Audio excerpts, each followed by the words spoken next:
is a beautiful evening across Africa. It is a beautiful evening here in Lagos, Nigeria.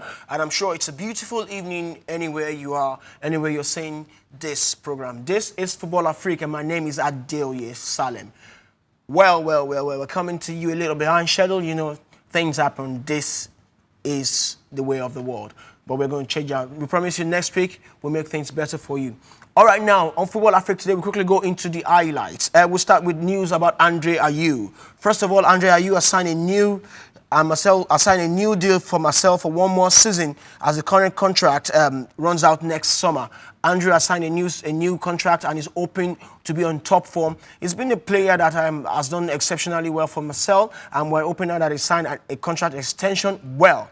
We hope that he will do even much more better than he has done before. I'm sure he still has a whole lot of substance left for him. Maybe this time around he will shine and shine exceptionally well. Well, also, Andre Ayew was speaking about his brother Jordan, says he is happy that Jordan actually left Marseille. Jordan left Marseille and is doing exceptionally well in his new club, and his career has been revived. Well, that is some good news, some very, very good news. Okay, we move from there and we go to the news about the new Ghanaian sensation.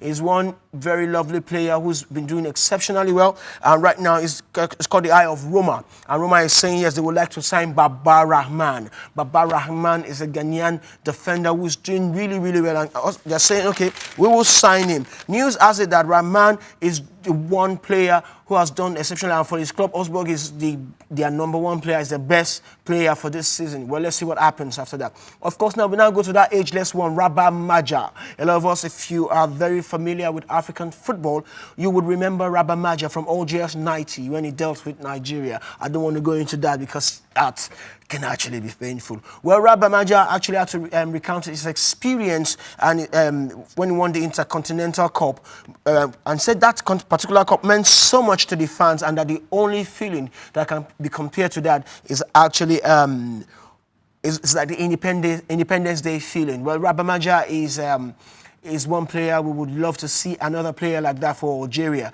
and I'd like to say, Rabah Maja, thank you for the beautiful, beautiful times that you've given us. Well, we'll move from Rabah Maja and we'll go to the man who has been constantly in the news so far, and we're talking about Avram Grant. Avram Grant will be picking his Ghanaian team, will be naming the squad for AFCON 2015. Well, who will be in the squad? We'd like to know. Well, will he recall Suleiman Tari and Kevin Prince Boateng, or will he leave them out of the team? Will Andre Ayew make the team? Well, we don't know yet, but we'll leave Avram Grant to his choice. But we must also remind you that, well, GFA, that's the Ghanaian Football Association, is saying we don't expect him to win the Nations Cup. But Avram Grant is saying also that he expects the Ghanaian team to do well. Whenever that happens, when we start our countdown on this show, Football Africa, on January 1st, we would like to have your opinion. We would like to see who gets to beat who gets to go out and who gets to go in. Yeah, from there, from Avram Grant, we move to the man who Avram Grant actually succeeded, and we are talking about Kwesi Appiah. Kwesi Appiah has signed a new deal with SC Khartoum. Well, it's a 2-year deal, and Kwesi is hoping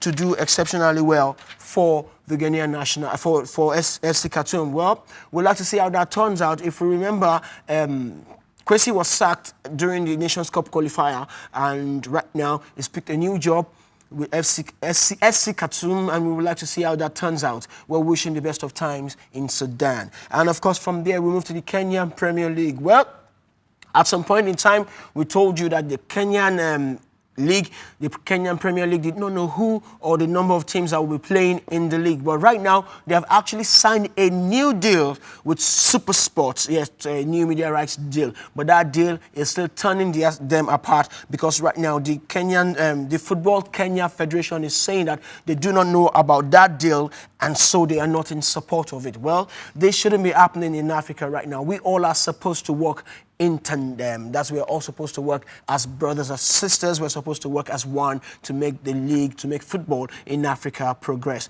Well, from there also we move to Nigeria, and the talk right now is about Stephen Keshi. Yes, the Super Eagles national team coach is not finding it easy in his job, and right now it's come up against countless criticism, and the latest has to do with one-time boss, and I'm talking about Shuaib Amadu. Shuaib Amadu is saying that if Stephen Keshi has got any form of reputation, then he should resign from the national team. But if he doesn't have any reputation, then he should continue with the job. Well, this Stephen Keshi palaver is actually going on for so long and is extending too much. And I think personally that it is affecting football on the national level in Nigeria, because right now the team cannot concentrate on anything but the imbroglio with the coach and the players. But we hope that NFF as it is and Nigeria as a whole will solve the national team problem and bounce back to play good football for Africa, so that Africa can enjoy the best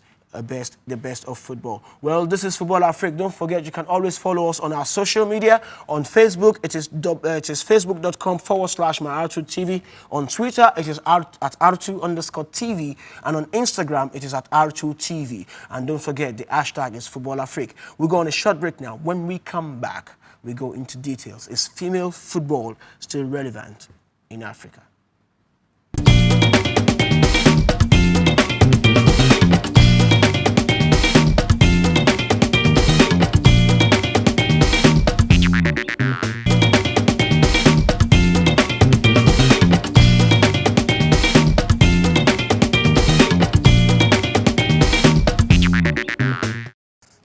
Okay, this is the beautiful continent that we call Africa, and we talk about nothing but the beautiful game in Africa, and that, of course, is football. Football as it is played in Africa, football as it is played, football in the way we enjoy it. Tonight, we'll be talking, as point of focus is this: is football, is female soccer irrelevant? Well, it's a dicey issue. We will not finish talking it this time tonight. We will still go into detail, but this is just an introduction, and I'm not going to be doing this alone. I have my brother in the house, the one I call Ade Bamishile. Ade, what's up? How you doing? I'm Ade, okay. Let's shake hands up, brothers. It's good to be back. Sisters don't mind us. We like to do this. Brothers. We didn't even finish it, but Ade, how you doing? I'm okay. How's your week? What's your week like? How did your week go? It's been great. Been very busy, but good to be back on this wonderful show. Like I always say, this show talks African football like none other. So it's always a pleasure to be back on. Okay. Right now, the talk is about female football. You know, of course, everyone knows that right now that football in Africa has come of age. But unfortunately, it's such that female football doesn't seem to be growing on par with Africa, with the male counterpart. What do you think is responsible for this? I think there are a lot of factors you want to look at. First of all, let me say that it's not only in Africa that the female game is not developing at the same pace as you have with the male game. On the global scene, you know, even in Europe, you know, we consider Europe to be like the pinnacle of football. And now you ask yourself the question, is female football growing at the same rate as the male game? And the answer is no. Okay, I did hold that thought. I'd like to say to you good people out there, this is actually your chance to be a part of the program. Don't forget, our phone lines are open, and you can reach us on 08091222283, 08091222284, 08091222285, and 08091222286. And of course, you can follow us and you can talk to us on any of our social media platforms. On Facebook, www.facebook.com/myr2tv. On Twitter, it is at r2_TV. And of course, on Instagram, it is at r2tv. We'd like to hear your view. Do you think female football is relevant? You're saying that you just compared Africa with Europe in terms of female football. What informs this choice? Why would you put us on the same pedestal? We look up to these people. When it comes to football, we always look up to the standard that is set in Europe. And that is why you want to compare, when we start talking about African leagues, you know, the male leagues, that is, and the first thing that you say is, let's compare the quality of, or the standard of our leagues in Africa with what you have in Europe. So in this instance, I'm taking you back to the same Europe, and I'm telling you here that even the game, the female game, you know, at club level in Europe, Yes, they are doing a great job. They are trying their best to make sure that people know about it. But then, how much do people know about it? Okay, Ade, I like to take you up on this one. You said you're putting us on the same pedestal with these European teams. But let me look at this in terms of function and in terms of relevance. If you go back to Europe, let's start with England, for instance. I know that nearly, if not all these Premiership clubs, nearly all of the Premiership clubs in England, and I'm sure in other parts of Europe, have a female side to it, have a female team. Yeah, that's and I know true. that in the Premiership, in the English Premiership, for instance, I know that Arsenal, for instance, the female team of Arsenal actually does better. They perform better than the male team. Chelsea too, they've got a very formidable team. But let's now come back home. How many of our leagues, of our local clubs, have a female side, a female team to it? I stand to be correct there, but I would say none. Okay. I'm not sure that there's any Nigerian Premier League side that has a female side. But then again, it's not just about. We have other clubs that are not directly affiliated to our male sides, but the overall quality, you know, I still stand by it. Like if you look at the people that will look forward to, the people who look ahead to, the people that will feel the standard. Even the quality of the female game in Europe is still, you know, it's really nothing to write home about. I like to cut you on this one. You said the quality. But if you look at it, let's come to the World Cup level. When you see these teams and you compare them with African teams, they seem to do better. Also, you must also realize that some of our females travel abroad to play. Let's go to this other lady, Messi. Akide. Messi Akide. Messi Akide, we know played some form of professional female football in Europe back then, and of course in America. Yeah. And we also know that they've got a very good college football system. That this other lady that won the AWC with Nigeria, for instance, also plays for a college football. She's actually on scholarship.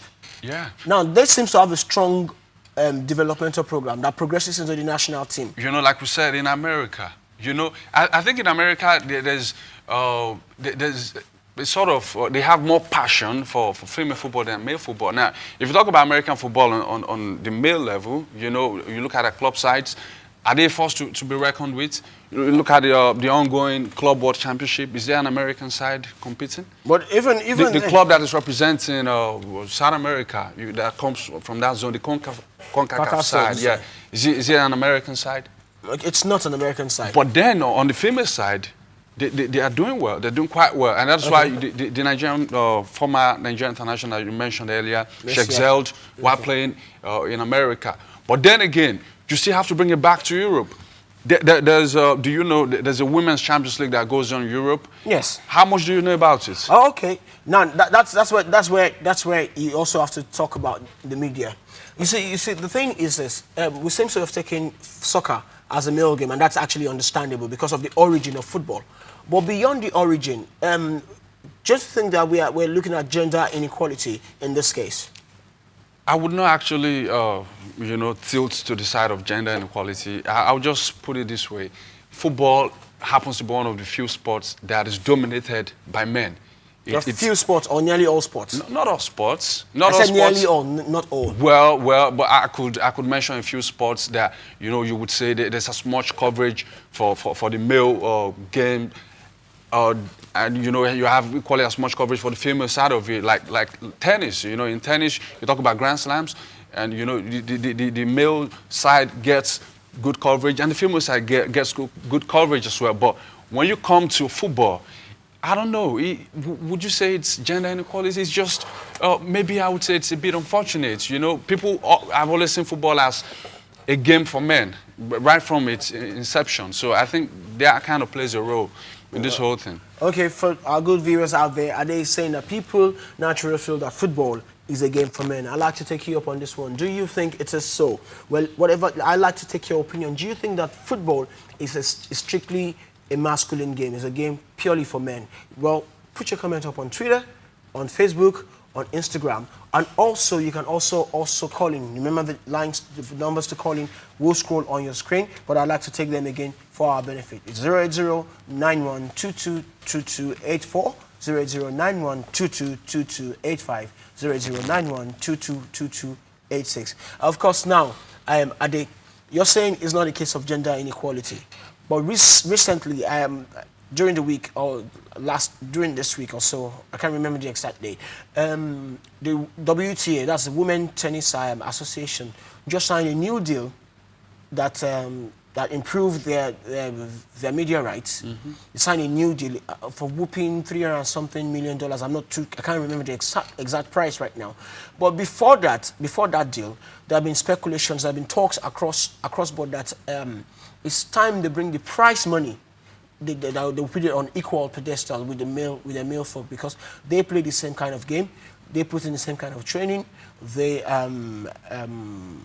it's the same stress. It's 90 minutes for football, but the prize money is different. Fine, it's a male-dominated game, but don't you think that it's time we take it from a different level and different perspective? You know, if you're talking about the price level... Okay, all right, quickly, I'd like you to hold that thought. We have a caller. Hello, good evening, how are you doing? Hello, good evening, how are you doing? Hello, Emily from Surulere, good evening. Hello, Emily. Hello, Emily, how are you doing? I think we lost Emily. Emily, please kindly call back. We'd like to hear your opinion. Okay, Ade, continue from where you stopped. Okay, now you were talking about prize money being raised for the WTA, and you are thinking of something similar for football now. Okay, let's go to the World Cup. You know, you talk about the men's World Cup. We just had one some months ago, and you look at it from the marketing aspects. In that World Cup, there was a Ronaldo, there was a Rooney, and you know, for marketers, you know, they know worldwide. You know, these are names that, you know, that rings in people's ears. They want to see Rooney, they want to see Ronaldo, they want to see the Brazilian team perform, they want to see Neymar, Messi, and the likes.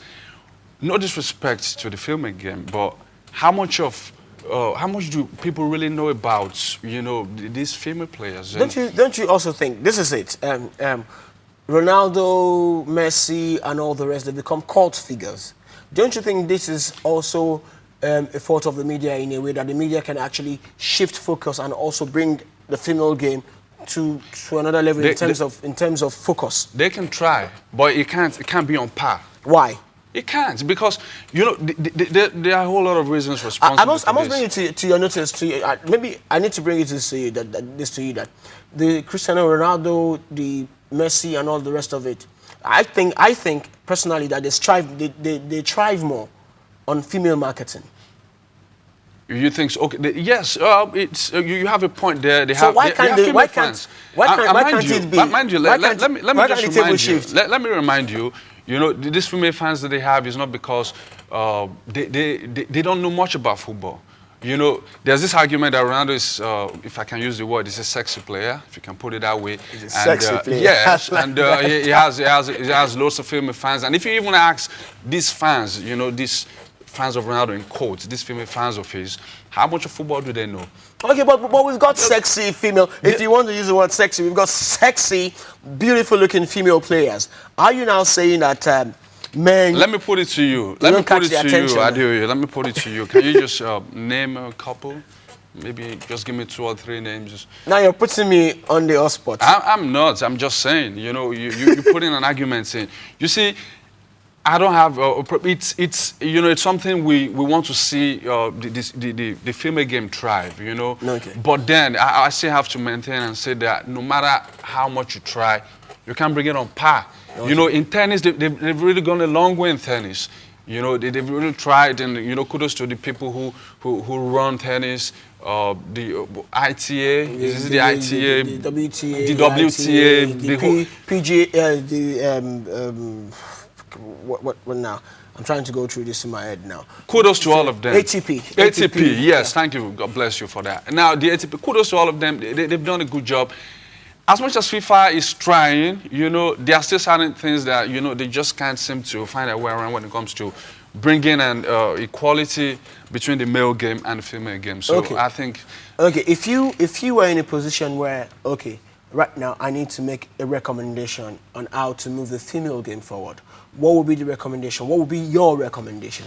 Um, I would say for a start, let's see if we can follow the pattern that they've set in Europe right now. You know, I thought about the Women's Champions League, and we have teams from the various countries in Europe competing in the Women's Champions League. Now, you bring it to the home level, so why don't you just for a start get the leagues in Africa, the female leagues, get them running properly. You know, it's not just about getting them running, but... That's like you're also saying that we can have a CAF Champions League, we female can, CAF but Champions before League. you can have that, you need to have a quality league in your own country, in the various countries. You know, maybe you just have to look at the countries that constitute the powerhouses in female football in Africa. You talk about Nigeria, Cameroon. I think you have to put South Africa in that bracket. South Africa, Tunisia, Algeria, Morocco, now, okay, and now, Kenya. yes. So maybe we'll go the way of trying to get female leagues in those countries, get them running properly. Then after that, you come up with an idea of having something similar to what they have in Europe, the Women's Champions League. Then we can see what we can do from there. Maybe you pick the top 4 teams in the respective leagues across Africa, and you have them to compete in something similar to what they have in Europe. Then work on the publicity and create more awareness, and we'll see how it goes from there. Okay, this simply is a night of preambles. Don't forget, this is not the end of this topic. This is the beginning of preambles. This is something that we'll begin to look into.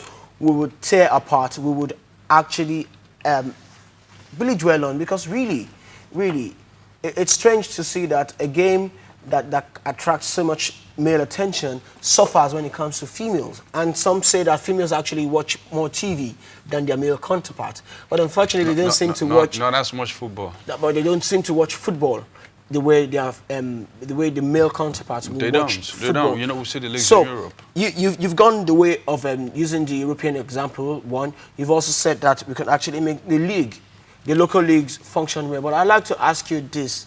At times I don't like to come back to Nigeria because it can be very painful at times. But let's come home to Nigeria.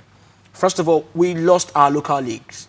I mean, if you go on the streets of Lagos and you ask a young man, what team is stationary stores, or you mention the name of 2 or 3 stores players, you won't find the kid. In the past.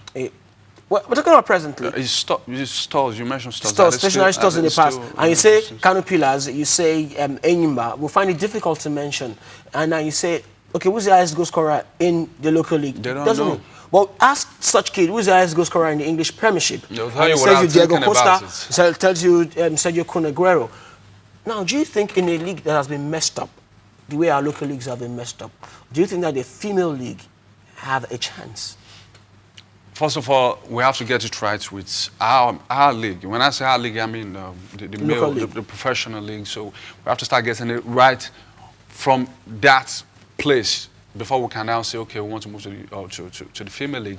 We know how difficult it can be to get a sponsor for our male leagues. And you know, when you can't even get a sponsor for the Nigerian professional. It's not that the sponsors are not coming, are they? They are, but you know how it works. It is the organization. Yes. That is the central problem. When you can't even get organization for your professional male league rights. While this might be unconfirmed, I remember while JJ Okocha was still playing, that the football league, the football federation back then, it was NFA, signed a league with a particular kit sponsor, and then JJ signed another deal, and JJ had more. JJ made more. They paid JJ more than they paid the national team. You know. So do you think these people are ready for the female league? You know, let me take you back to what you just mentioned briefly, and you know why sponsors would want to kind of hold back. A couple of weeks ago, we were talking about leagues in Africa, and we were talking about the quality, the standard of league. I think we're talking about the South African Premier League. And in terms of footballing quality, that is, I mean, in terms of the quality of the players on parade, their ability, you could argue that the Nigerian Premier League is better. But then you now have to look at the organization, the infrastructure. You watch the PSL on TV, and you'll be like, wow, this is really Good nice. pitch, You know, good good stadium. pitch, good stadium. You, Okay. you see fans and all of that. All right, like I said, our time is fast spent tonight. But like I said earlier, this is not the end of this topic. This is just an opening, a preamble. We don't want you to lose time out. We don't want you to forget the fact